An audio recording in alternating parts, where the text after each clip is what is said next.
ओम शांति। आज हम भगवान को पुकार रहे हैं। बहुत सारे लोग भगवान से मिलन मनाना चाहते हैं क्योंकि प्यार है।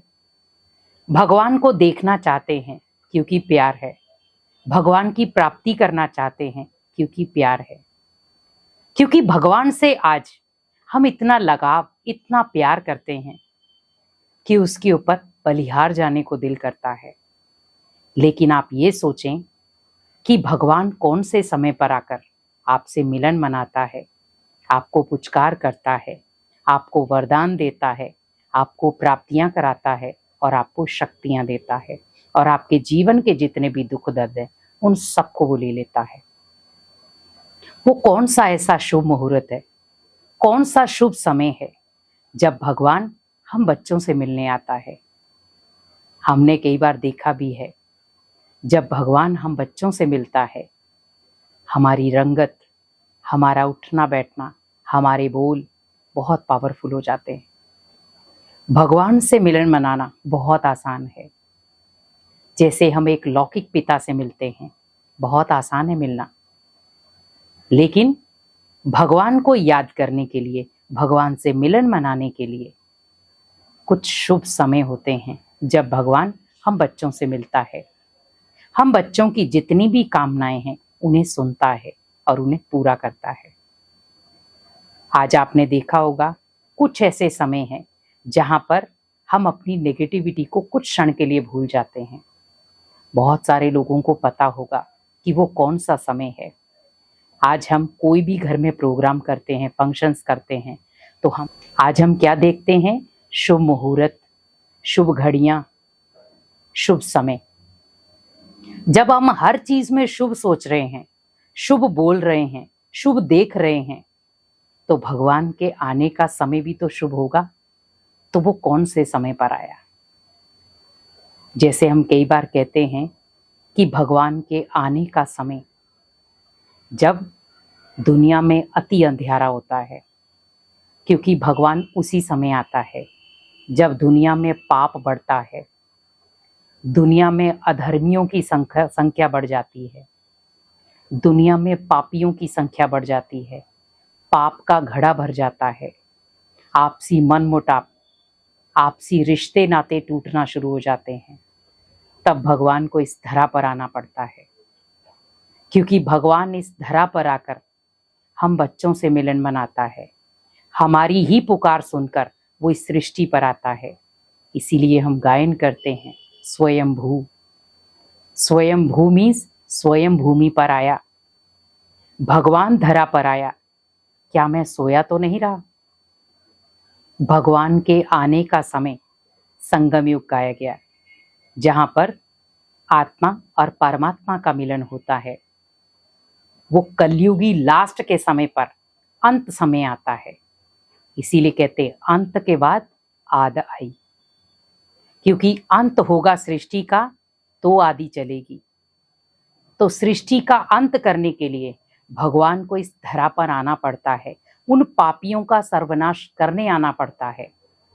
तो आप देख रहे हैं दुनिया में पाप चरम सीमा तक पहुंच चुका है।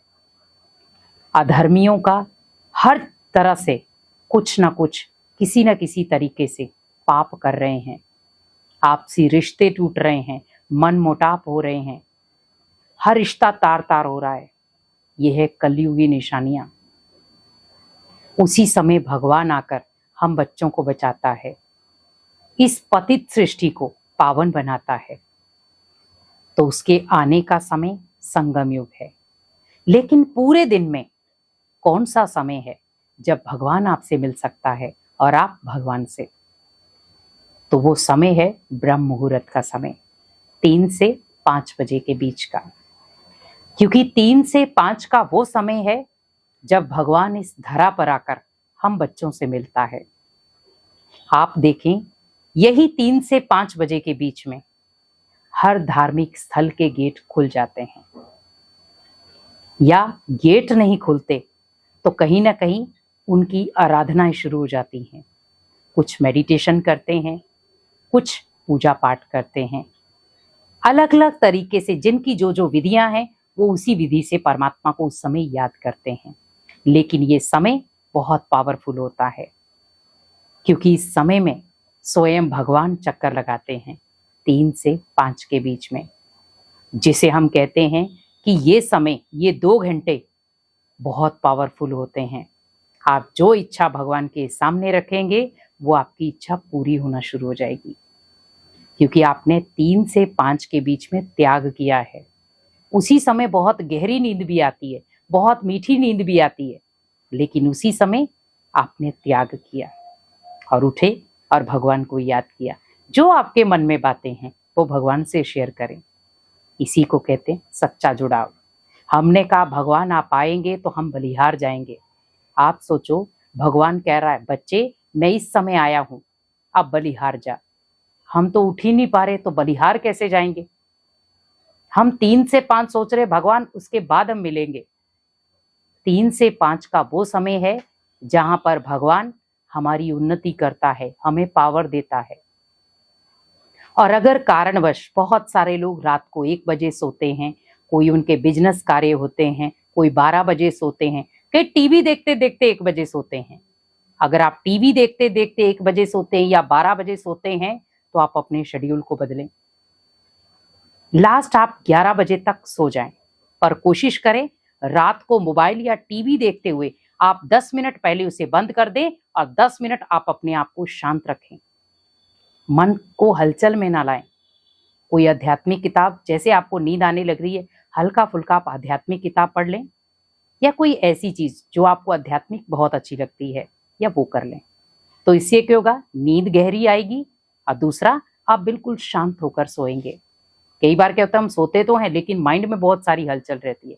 वो क्यों? क्योंकि आपने हलचल की चीजें तो देखी हैं और उस समय आप सो गए, तो वो सारा क्या होता है, माइंड के अंदर हलचल। और सुबह हम उठते हैं तो नींद, हम कई बार सोचते हैं कि नींद पूरी नहीं हुई मेरी। वो इसीलिए नहीं हुई क्योंकि हम रात को मोबाइल देखते देखते सोए, तो नींद कहाँ से पूरी होगी? तो भगवान को याद करके सोएं। तो आप जब सुबह 4 घंटे के बाद भी उठेंगे तो आपको ऐसा लगेगा कि जैसे मैंने 8 घंटे की नींद की है। तो शेड्यूल को बदलें। लेकिन ये 3 से जो 5 बजे का समय है उसमें आप अपने आप को जगाएं और पावरफुल मेडिटेशन करें। भले आप 10 मिनट के लिए करें, पर करें। और अगर आप कारणवश सुबह नहीं उठ पा रहे हैं तो शाम को 6 से 8 बजे का ये समय ऐसा है जहां पर आप खुद को पावरफुल फिर से बना सकते हैं। जैसे हम 4 घड़ियां बोलते हैं, लेकिन ये 4 घंटे हैं जो पावरफुल हैं। तो 6 से 8 के बीच में इस समय भी आध्यात्मिक वातावरण होता है। आप दिनचर्या में भले कितना भी मेडिटेशन कर ले, कितना भी याद कर ले, पावर नहीं जुड़ेगी। हाँ, वर्क करते आप उसे परमात्मा को याद करें, पर अगर आपको स्थिरियम होकर के परमात्मा को याद करना है तो शाम को 6 से 8 के बीच में, क्योंकि उस समय भी वही वातावरण होता है जो 3 से 5 के बीच में होता है। बहुत सारे लोग उस समय अपने अपने कार्यों में व्यस्त हो जाते हैं कि 6 से 8 के बीच में हमारे घर के बहुत सारे कार्य हैं। सुबह हम उठ नहीं सकते, शाम को हमें कार्य करने होते, तो आप सोचो भगवान को समय कब देंगे अब? तो इसीलिए समय बचा दिन का। तो वैसे ही थोड़ी सी अपनी रूटीन को बदलें। अगर आप घर में सुख शांति चाहते हैं, भगवान से मिलन मनाना चाहते हैं, तो आप याद रखें कि मुझे भगवान से मिलन मनाने के लिए समय भी स्पेशल रखना है, क्योंकि वो मेरी लाइफ के लिए एक स्पेशल है। अगर आपकी लाइफ के लिए भगवान स्पेशल है तो आप इस समय को बहुत महत्व देंगे और इस समय उठकर बड़े प्यार से आप भगवान को अपना बनाकर बहुत प्यार से उनसे बातचीत करेंगे। तो ये अमूल्य समय वेस्ट ना करें। उठें, परमात्मा की याद में बैठें और अपने मन को पावरफुल चार्ज करें। तो देखें भगवान आपकी मन की हर मुराद, हर इच्छा को पूरा करेगा। ओम शांति।